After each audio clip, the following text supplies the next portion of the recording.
جھوٹی جمہوریت تیری مذہب کو لڑانا، کمزور کو دبا کے ان پہ ظلم ڈھانا،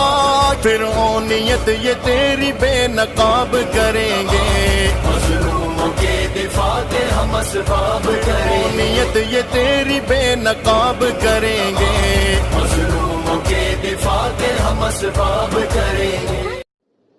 گوار گزری، جب جب قلب پر آپ کے کوئی اثر پڑا، رب نے پوری آیت یا پوری سورہ اتار دی۔ رب تعالیٰ نے سورہ نازل فرمائے وَالضُّحَىٰ وَاللَّيْلِ اِذَا سَجَىٰ،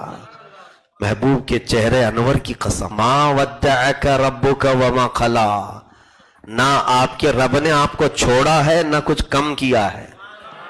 بلکہ یہ ہے وَلَلْآخِرَةُ خَيْرٌ لَكَ مِنَ الْأُولَىٰ،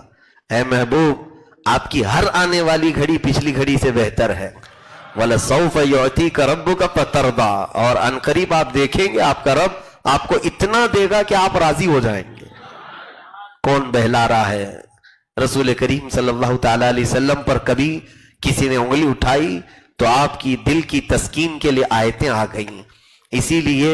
شاعر نے بہت اچھے انداز میں کہا ہے آغاز سے اخیر تک قرآن ہے نعت مصطفیٰ، آغاز سے اخیر تک قرآن ہے نعت مصطفیٰ، محبوب کے بیان کا کیسا انوکھا ڈھنگ ہے۔ آج جو ہم نے آیتیں تلاوت کی، سورہ قلم میں بھی یہی معاملہ ہوا ہے کہ ایک ولید بن مغیرہ نام کا شخص تھا مکہ میں، تو وہ حضور صلی اللہ علیہ وسلم کی بڑی گستاخی کرتا تھا، تو اس نے حضور کو مجنون کہا، حضور کو دیوانہ کہا، کبھی کہا کہ ان کے اوپر مرگی کے اثرات ہوتے ہیں، معاذ اللہ رب العالمین۔ یہ پروپیگنڈا اس نے پھیلایا تو رب کو کب گوارا ہو، اللہ نے اس کی مذمت میں 10 برائیاں گنا دیں، اس کی 10 برائیاں گنا دیں۔ اسی سورہ میں، سورہ قلم میں اللہ تعالیٰ نے گنانا شروع فرمایا فَلَا تُطِعِ الْمُكَذِّبِينَ وَدُّوا لَوْ تُدْهِنُ فَيُدْهِنُونَ وَلَا تُطِعْ كُلَّ حَلَّافٍ مَّهِينٍ هَمَّازٍ مَّشَّاءٍ بِنَمِيمٍ مَّنَّاعٍ لِّلْخَيْرِ مُعْتَدٍ أَثِيمٍ عُتُلٍّ بَعْدَ ذَلِكَ زَنِيمٍ۔ اللہ تعالیٰ نے جو اس کی برائیاں گنائیں، جھوٹی قسم کھانے والا، حد سے زیادہ بڑھنے والا، لوگوں کو دھوکہ دینے والا، یہ سب گنا کر کے اللہ نے ایک بہت ہی سیکریٹ خرابی بھی اس کی بتا دی، زنا سے پیدا ہونے والا،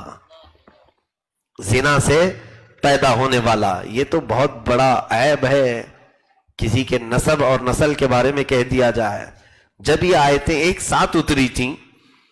تو صحابہ اکرام تو خوشی ہو گئی کہ یہ ولید بن مغیرہ کے لیے آئی ہیں آیتیں، اسی کی طرف اشارہ ہے کہ حضور کو بول رہا تھا بہت، اب لو رب نے جو اندر کی باتیں تھیں وہ بھی بیان کر دی، تو اسے جب خبر کر دی گئی کہ قرآن میں اب تیرے متعلق آ گئی ہیں آیتیں اور جتنی تیرے اندر خرابی ہیں وہ سب گنایا، لیکن ہم کو ایک معلوم نہیں تھی وہ بھی گنا دی گئی ہے۔ اس نے پوچھا کون سی؟ کہا سنا ہے کہ تیرا باپ اصلی نہیں ہے،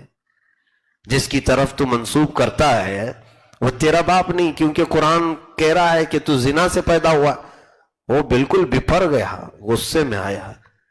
کہا کہ قرآن میں جو 9 خرابیاں ہیں وہ تو مجھے لگ رہی ہے کہ میرے اندر ہے، یہ 10ویں تو صرف میری ماں کو ہی معلوم ہوگی۔ وہ دوڑتا ہوا اپنے ماں کے پاس آیا اور اس کو گرا کر کے اس کے سینے پہ بیٹھ گیا، گلے پر ہاتھ رکھ کر کے کہا سچ سچ بتا میں کس کا بیٹا ہوں؟ مغیرہ میرے باپ کا نام ہے جو مشہور ہے، ولید بن مغیرہ، مغیرہ کا بیٹا، تو میرا باپ مغیرہ ہے یا نہیں؟ تو اس کی ماں نے کہا بیٹا تو اب اصلی باپ کا ہوتا تو ماں کے سینے پہ تھوڑی چڑھتا۔ اس عورت نے کہا کہ بات در حقیقت یہ ہے کہ میں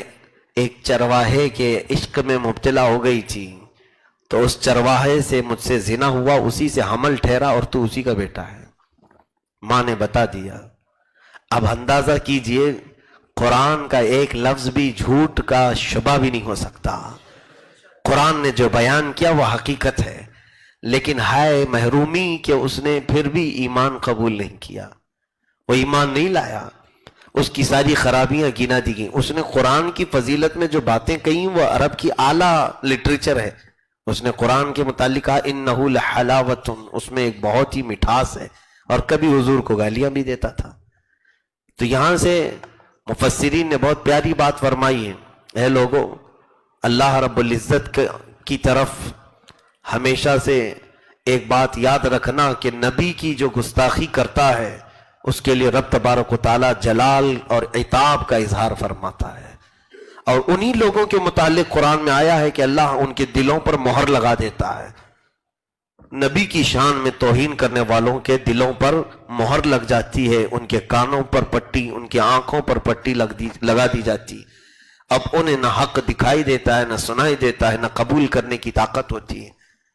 تو یہ بہت ہی بڑا عظیم گناہ ہے۔ رسول کریم صلی اللہ علیہ وسلم کی شان میں توہین کرنے والا مرتد ہوتا ہے، اگر وہ توبہ کر بھی لے تو اس کو قتل کرنا واجب ہے، اسلامی حکومت واجب القتل ہو جاتا ہے مرتد۔ اب اندازہ کریں کہ کتنے بڑے درجے کا گناہ ہے، باقی رب تعالیٰ کی نافرمانی کیا اسے معاف کر دیا جائے۔